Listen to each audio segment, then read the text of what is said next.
It is set to begin in October, but the repair of the Guadalupe Bridge is another thing worrying authorities and the motoring public. Some anticipate ancillary effects.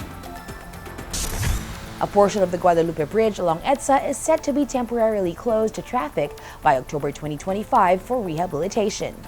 The rehabilitation and retrofitting work is expected to last at least 18 months.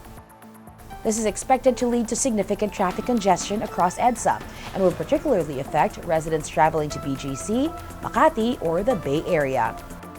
This closure and subsequent rehabilitation emphasizes the need for timely planning by residents and businesses in the affected areas to mitigate the impacts of traffic and housing shifts.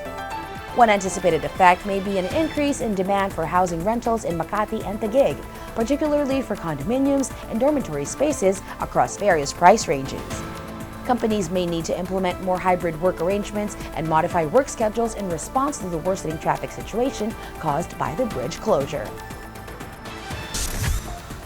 People and businesses can't help but to adapt to changes and effects wrought by such things as long-term closures of roads and bridges in Metro Manila, or else live or find jobs elsewhere.